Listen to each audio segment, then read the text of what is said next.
کہ دونوں جھپٹ پڑتے ہیں، پہنچتے ہیں میدان کارزار، شروع ہو کر اچھل کر تلوار ماری جاتی، اچھل کر ابو جہل نیچے گرتا ہے۔ اتنے میں ابو جہل کے ساتھ قریب میں ایک اس کے دوست اور اس کے شریک نے دیکھا، ایک کافر نے دیکھا تو فوراً حملہ کرتے ان بچوں کے اوپر۔ یہ بچے زخمی ہو جاتے ہیں، لیکن ادمرا کر دیا کہ ان کو ابو جہل کو پے بپر پے در پہ وار کرتے گئے، پیروں پہ، گھٹنوں پہ، کمر میں، پیٹھ میں۔ ادھر 13 سال ادھر 14 سال کے بچے، ہائٹ میں کم لیکن فائٹ میں وہاں پر بجلی سے بھی زیادہ کام کر رہے دونوں، ایک دم ادمرا کر دیا، نیچے گر گئے۔ اس کے بعد پھر جب 2 ڈھائی 3 گھنٹے کے بعد میدان تھوڑا ٹھنڈا ہوتا ہے اور یہ دونوں بچے، معصوم بچے، یہ بھی زخمی ہو کر واپس لوٹتے وہاں سے۔ انہوں نے کہا کہ چچا میں نے تو کام کر دیا ہے، وہ کمبخت بچے گا نہیں۔ تو نبی پاک علیہ الصلوۃ والسلام نے کہا کہ دیکھو کہ کہاں پر ابو جہل پڑا ہوا۔ حضرت عبداللہ ابن مسعود رضی اللہ تعالیٰ عنہ پہنچتے، جا کر دیکھتے ہیں کہ ابو جہل زخمی حالت میں پڑا۔ حضرت عبداللہ ابن مسعود نے ان کی گردن کاٹ کر، ان کی گردن اٹھا کر ایسے کاٹ کر، اس وقت مرتے مرتے بھی کمبخت یہ کہہ رہا کہ عبداللہ ابن مسعود میری گردن کو تھوڑا یہاں سے سٹا کر کاٹنا تاکہ میرا سر جو رکھا جائے وہ ایسا لگے کہ میں کسی سردار کا سر ہے میرا۔ مرتے مرتے بھی ابو جہل، مرتے مرتے بھی تکبر، اتنا بڑا غرور کا، تکبر کا، وہ خدا تھا، وہ اسی لیے کہا گیا اس امت کا فرعون۔ موت کس کے ہاتھ آئی، کس نے ان کو مارا؟ ایک 13 سال کے نوجوان اور ایک 14 سال کے نوجوان نے ان کو اس میدان کے اندر ان کو موت کی نیند سلاتا ہے۔ میرے ساتھیوں، میرے نوجوانوں، عمر سے کوئی لینا دینا نہیں، میں صرف اس لیے سنا رہا ہوں کہ وہ بھی تو نوجوان تھے، ان کے سینے میں بھی تو دھڑکتا ہوا دل تھا، ان کے پاس بھی تو اس وقت کچھ ایسے کام ہوں گے جن سے وہ اپنی جوانی برباد کر سکتے تھے۔ اس وقت بھی تو شراب پی جاتی تھی، اس وقت بھی تو ہم آج جو ہمارے نوجوان لڑکے ہماری سماج کی بہو بیٹیوں کے پیچھے پڑے ہوئے، دوسرے لفظوں میں، تھوڑے خراب لفظوں میں یوں کہہ سکتے ہیں کہ جو لڑکی بازی کرتے ہیں، سماج کی بہو بیٹی کی عزت و ناموس کو تار کرنے کی کوشش کرتے، اس وقت بھی ہو سکتا تھا، لیکن معاذ اور معوذ نہیں گئے، نبی کے ساتھ گئے تو ایک کافر کا سر قلم کیا۔ آپ اس وقت کیا کریں گے؟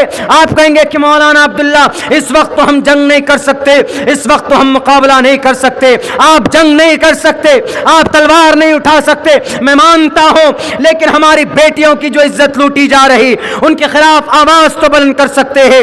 تریپورہ میں جو ظلم ہو رہا، ان کے خلاف تو آواز بلند کر سکتے ہیں۔ جو کہ ہاٹ ارریا پرکھنڈ کے اندر محمد اسماعیل کا موب لنچنگ ہوا، ان کے لیے تو آواز بلند کر سکتے ہیں۔ گجرات کے اندر فسادات ہوئے، ان کے لیے تو ہم آواز بلند کر سکتے ہیں۔ مظفر نگر میں فسادات ہوئے، ان کے لیے تو آواز بلند کر سکتے ہیں۔ ہمارے جو کرپٹ لیڈران، جو اپنے پیسے کھا کر ایمان بیچ لیا، جنہوں نے ہمارے سماج میں کرپشن ہوتا ہے، ہمارے سماج میں لوگوں کے خون پسینوں کو چوستے ہیں، ان کے خلاف آواز تو بلند کر سکتے ہیں۔ آپ کی یہی آواز معوذ اور معاذ کی سنت کو زندہ کر سکتی ہے، لیکن آپ اپنے ٹھانو گے جب تبھی ہوگا۔ واٹس ایپ یونیورسٹی میں بزی رہیں گے، چھٹی نہیں ملے گی آپ کو، تو پھر you can't do it any thing, آپ کچھ بھی نہیں کر سکتے۔ میرے بھائیوں، میرے ساتھیوں، یہ آپ لوگوں کے سامنے ایک تاریخ ہے لمبی چوڑی، رکھنے پر اگر آئے، بتانے پر اگر آئے کہ ایک بہت بڑا وقت چاہیے، لیکن ابھی تو چونکہ 3:45 بھی بج چکا ہے، اور آپ لوگ بہت سے، یہ میری سمجھیے کہ سیمانچل کے لیے میری بدنصیبی، مجھے 1 بجے کے بعد ہی ٹائم دیا جاتا، لیکن کیا کریں، نظام ہے، جلسے کا ایک نظام بنایا جاتا ہے، وہ ہم کو، میں تو ایک چھوٹا بچہ ہوں، میں کوئی مہان مقرر نہیں ہوں، میں ایک طالب علم ہوں، میں کوئی پلس پوائنٹ مقرر بھی نہیں ہوں، یہ تو آپ لوگوں کی محبت ہے کہ آپ لوگ ہم کو اتنا سمان دے کر بلاتے ہیں، اور آپ لوگوں کی محبت کی وجہ سے ہی ہمارے اور بھی بہت سارے مشغولیات ہیں، ان کو چھوڑ کر ہم رات کو عشاء کے وقت آپ کے پروگرام کے لیے چلتے، اور پھر بس کوشش یہی کرتے ہیں ہم کہ آپ لوگوں کو ہماری ذات سے ہم جو جانتے ہیں قرآن و شریعت کے تعلق میں، وہ آپ تک ہم آپ کو وہ پیغام پہنچا سکیں، آپ تک وہ بات ہم آپ کو بتا سکیں۔ تو میرے نوجوان ساتھیوں، کرنا کیا ہے آپ لوگوں کو کہ مولانا اب ہم کیا کریں، ہمارے پاس ہم کو کوئی راستہ نہیں۔ سب سے پہلی چیز 2-3 کام بتا دیتا ہوں، وہ کیجئے، اس کے بعد میں بھی اپنا جگہ لوں گا۔ ہماری بھی پیٹ میں بہت زیادہ جان نہیں ہے اور آپ لوگوں میں بھی بہت زیادہ جان نہیں بچی، اس لیے کہ نیند سے مقابلہ نہیں کر سکتا۔ آتے آتے جب ہم آ رہے تھے، ہمارے پائلٹ صاحب بھی ساتھ میں تھے، لیکن ہم عموماً گاڑی اپنے پائلٹ کو نہیں دیتے، رات کو ہم خود ڈرائیو کرتے، خود سے ڈرائیو کرتے، ذاکر بھائی جانتے اچھی طریقے سے۔ تو آتے آتے نیند آ رہی تھی ہم کو، تو ہم نے سوچا کہ بہت غلط ہو جائے، گاڑی روک کر ہم 15 منٹ سوئے گاڑی میں۔ دن میں سونے کی فرصت نہیں ملی آپ کے جلسے میں آنے کے لیے، 15 منٹ سوئے کہاں، کٹیہار اور پورنیہ کے راستے میں۔ اس کے بعد پھر تھوڑے فریش ہوئے، تب آپ کے جلسے تک ہم پہنچے۔ میرے بھائیوں، میرے ساتھیوں، آپ کی محبت ہے، آپ کی انسیت کی وجہ سے ہم آ جاتے ہیں اور اتنی دیر تک بول پاتے، ورنہ ہمارا کوئی کمال نہیں ہے، ہماری زبانوں میں اللہ کے فضل کے بغیر کوئی طاقت بھی نہیں دے سکتا کہ ہم 2-3 الفاظ صحیح ڈھنگ سے آپ کو کہہ سکیں۔ لیکن ایک پیغام نوجوانوں میں پھر سے آپ کو دینا چاہتا ہوں، میں آپ کو زندہ کرنا چاہتا ہوں۔ خدا را اگر آپ چاہتے ہیں کہ آپ کی کھوئی ہوئی عزت آپ کو لوٹے، آپ کو وانتم الاعلون کا تاج آپ کو نظر آئے، تو 2-3 کام کیجئے۔ سب سے پہلا کام تو یہ کیجئے سارے مسلمان کہ اپنے قرآن و شریعت سے جڑ جائیے دوبارہ۔ ہم لوگ بہت ڈھیلے ہو چکے، اس سے ہٹیں گے تو دفن کر دیے جائیں۔ ان تتولوا یستبدل قوما غیرکم، اگر ہم نے روگردانی کی تو اللہ کسی اور قوم کو بھیج دے گا، ان سے اپنا کام لے گا، ان سے اپنا کام لے گا اللہ تبارک و تعالی۔ ہم پھر یہی کہتے رہ جائیں گے I am a Muslim, are you Muslim, اور you know the kalma, you know the recite to the Quran, آپ جانتے ہیں قرآن کریم پڑھنا جانتے ہیں؟ پلیز ٹیل می دا سورہ فاتحہ، بتائیے سورہ فاتحہ کیا؟ Please tell me Surah Ikhlas, please tell me some maqbool and masnoon duas, آپ بتائیے کچھ مسنون مقبول دعائیں، بتائیے محمد رسول اللہ کے کوئی حدیث نہیں بتا پائے۔ میں پوچھ لیجئے کہ کھساری لال کب آیا اس دنیا میں، وہ فوراً بتا دے۔ وہ پوچھ لیجئے کہ بیگن لال کب آیا اس دنیا میں، وہ بتا دے۔ وہ نوجوان چونکہ وہ چیز بڑی آسانی سے اویلیبل ہو جاتی ہے فوراً، لیکن ان چیزوں سے آپ کی زندگی یہاں پر بھی برباد ہوگی، مرنے کے بعد بھی برباد ہوگی۔ آپ وہ چیز استعمال کیجئے، وہ چیز سیکھنے کی کوشش کیجئے جو دنیا میں بھی آپ کو عزت دے، اور مرنے کے بعد تو آپ کے لیے ایک دم بالکل قالین بچھا دے آپ کی زندگی کی۔ اصل تو زندگی مرنے کے بعد کی زندگی، ابھی پھونک نکلی یوں ہی رہ گئے۔ ہمارا ایک جوان دوست تھا، پڑھنے کے زمانے کی بات ہے، ہم ان کو بولتے تھے، وہ نماز بہت چھوڑتا تھا۔ ہم لوگ پڑھنے کے زمانے میں بہت شرارتیں کیے، بہت شرارتیں کیا، چھوٹے تھے، بچے تھے، بنا وضو کے چلے جاتے تھے مسجد میں، استنجا وغیرہ کیا، ہاتھ واتھ نہیں دھوتے تھے، ٹھنڈی میں پہنچ گئے مسجد، قرآن بنا وضو کے پڑھ لیتے تھے، لڑکپن بچپن میں کرتے تھے ایسا۔ تو وہ کرکٹ بہت کھیلتا تھا، نماز کے ٹائم میں کرکٹ کھیلتا تو وہ چھپ چھپ کر جا رہے۔ ہم ان کو کہتے تھے زبیر دیکھو تم نماز بہت چھوڑتے ہو یار، نماز پڑھا کرو تم۔ وہ کیا بولتا، ارے یار ابھی پوری زندگی پڑی ہوئی ہے، کیا نماز پڑھیں، پڑھیں گے تھوڑی داڑھی نکلے گی اور تھوڑے بڑے ہو جائیں گے تب نماز پڑھیں گے۔ میرے بھائیوں 15 اگست کا دن تھا، ہم کو یاد ہے، جس میدان میں ہم لوگ بھی کھیلتے تھے کرکٹ، ان کے ساتھ کرکٹ کھیلتے تھے ہم لوگ بھی۔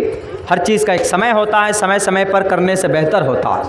تو 15 اگست کے دن اس کو بولا کہ بھائی ایسا کرو ایسا کرو، وہ یہی بولا کہ ارے مولانا، ارے سالم تو ایسا کر رہا ہے ایسا کر رہا ہے، اب بہت زندگی پڑی ہے، بھی پڑھیں گے۔ 15 اگست کی شام کو وہ گھر کے لیے نکلا، اتر پردیش کی بات ہے، غازی آباد کی۔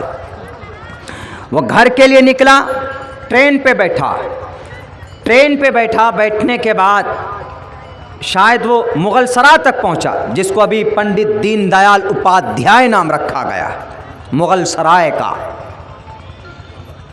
بنا بنایا حلوہ ملتا ہے، کھا جاتے ہیں کٹا کٹ، ویسی مغل سرائے بنا بنایا حلوہ ملا، پنڈت دین دیال اپادھیائے نام رکھ دیے۔ تو وہاں تک پہنچتا ہے وہ اگلے دن صبح کو، یہ 2 دن کے بعد فون پہنچتا ہے مدرسے میں کہ اس نام کا کوئی بچہ ہے، نہیں اس کا چھوٹا بھائی ساتھ میں تھا، وہ بچہ گھر پہنچتا، بھاگلپور کا تھا، گھر پہنچنے کے بعد 2-3 دن کے بعد مدرسے میں فون جاتا ہے کہ دعا کرانا ہے، بھیا فلاں صاحب کے لیے دعا کیجئے کہ اللہ تبارک و تعالی ان کے درجات کو بلند کرے، ان کی مغفرت فرمائے۔ بڑا آشچریہ ہوا، ارے کیسے زبیر تو گھر گیا ہوا ہے؟ بولا زبیر گھر گیا، جس ٹرین میں بیٹھا تھا اسی ٹرین کے گیٹ سے وہ گر گیا، اس کا ایکسیڈنٹ ہو گیا، اس کی موت ہو گئی۔ یعنی 2 دن پہلے وہ کیا بول رہا تھا؟ ارے مولانا پوری زندگی پڑی، اور 2 دن کے بعد بہت خطرناک موت ہوتی ہے اس کی۔ جب وہ گرا تھا تو سامنے بہت بڑا پتھر تھا، یہ حصہ اس کا لگا تھا تو یہ حصہ اس کا ایک دم بالکل پہچان نہیں آ رہا تھا۔ کرتا پیجامہ اور آئی ڈی پروف تھے اس کے پاس، جس کی وجہ سے پہچان ہوا اس کا۔ تو اس کے مرجر میں اس کے لاش کو رکھا گیا۔ اس کا چھوٹا بھائی تھا جو سویا ہوا تھا اپنی سیٹ پہ، وہ بولا کہ وہ سیٹ سے اٹھ کر رات کو 2 بجے کسی کام سے استنجا کرنے کے لیے ٹوائلٹ میں گئے تو دوبارہ وہ نہیں آئے، وہیں گرمی کے دن میں وہیں گیٹ پہ بیٹھ گئے، وہیں پر بیٹھے، شاید وہیں پر اونگ آئی، وہیں پر نیند آئے گی، واللہ عالم، یا کسی نے دھکا مارا۔ تو اس کا بھائی بولا کہ ہم نے گرتے ہوئے دیکھا ہے، کھڑکی کی طرف سے ہم نے دیکھا کہ کوئی آدمی جو گرا ہے سفید کپڑوں میں۔ بولا میں جیسے ہی دوڑ کر آیا، میں اپنے بھائی کو ڈھونڈ رہا ہوں تو میرا بھائی نہیں ملا مجھے، اور سفید کپڑے میں میرا بھائی تھا۔ اس بچے نے وہیں پر شور مچایا کہ کوئی گرا ہے، 2 بجے رات میں میرا بھائی گرا ہے۔ پولیس والوں کا یہ بچہ پاگل ہو گیا ہے۔ اس کے بعد جب تحقیق کی گئی تب پتہ چلا کہ ہاں اس کے ساتھ ایک بچہ تھا، ایک پیسنجر تھا۔ اس بچے سے پھر انفارمیشن وغیرہ لے کر اس بچے کو کہا کہ جاؤ تم گھر پہنچنے کے بعد خبر کر دینا، اور نمبر اس سے کسی طرح لے کر کے اس کے گھر والے کو فون کیا۔ تو پھر گھر والے گئے، اس کے لاش کو وہاں سے لائے۔ موت کا کچھ پتہ نہیں، فوراً موت آئی، چلے جائیں گے۔ اس لیے زندگی کے اندر سدھار پیدا کیجئے نوجوانوں، شریعت سے جڑیے۔ دوسرے نمبر پر کیا کہوں گا، میں پوری قوم سے کہتا ہوں کہ ایک پلیٹ فارم پر ہم اور آپ متحد ہو جائیں۔ کسی کے لیے اگر کچھ ظلم زیادتی گورنمنٹ کے طرف سے کسی پر بھی ہو تو ایک پلیٹ فارم پر کھڑے ہو کر آواز بلند کر دیجیے، انشاءاللہ انصاف ملے گا آپ کو، دیر سے ہی صحیح لیکن اثر جائے گا۔ عبرت حاصل کیجئے، سبق لیجئے۔ سکھ بھائیوں سے 2.5% ہے۔ پٹیالہ میں پروگرام تھا، لینے کے لیے سکھ بھائی آئے، انہوں نے کہا کہ مولانا آپ مسلم ہیں، آپ 14-15% میں ہیں بھارت کے اندر، ہم لوگ 3%، 2.5 سے 3%۔ بولا جو کام ہم چاہتے ہیں کروا لیتے ہیں، اور آپ لوگ کیوں نہیں کروا پاتے؟ ہم نے کہا کہ سر بولیے۔ بولا آپ الگ الگ بٹے ہوئے اس لیے نہیں کروا پاتے۔ ہم نے کہا کہ تو آپ؟ بولا سر ہم لوگ متحد ہیں، جہاں پر بھی جاتے ہیں تو ایک پلیٹ فارم پر جاتے ہیں۔ 10 سال سے بارڈر پر بیٹھے ہوئے ہیں، 10 مہینے سے بارڈر پر بیٹھے ہوئے ہلے نہیں ہیں۔ کون ہے بڑی تعداد میں؟ کسان سکھ بھائی بیٹھے ہوئے وہاں پہ۔ دوسری چیز ہے یہ متحد ہونا، اور تیسری چیز ہمارے نوجوانوں کے تعلق سے ایجوکیشن سے جڑ جاؤ، تعلیم سے جڑ جاؤ۔ صرف تعلیم ہی ہے، قرآن و حدیث کی تعلیم اور ماڈرن ایجوکیشن بقدر ضرورت اگر آپ نے حاصل کر لی، آئندہ 50 سال بعد اگر قوم کے اندر تبدیلی نہ آ جائے میں مر جاؤں گا۔ اگر تبدیلی نہ آئے تو جو کہ ہاٹ پہنچنا ایک گاؤں ہے پتھرا باری، وہاں کے قبرستان پر میں دفن کیا ہوا ہوں گا۔ میری ہڈی کو، میری لاش کو اٹھا کر آپ پوچھنا قبر کھود کر کہ مولانا عبداللہ ہم نے یہ تینوں کام کیے تھے، پھر بھی ہم آج ذلیل ہے۔ میں اس وقت آپ کو جواب دوں گا اگر آپ نے یہ 3 کام کر لیے تو مجھے یقین ہے کہ قوم کے اندر انشاءاللہ تبدیلی ضرور آئے گی۔ ہم وہ قوم ہیں، ہماری تاریخ بہت پرانی، بہت اسٹرانگ تاریخ رہی۔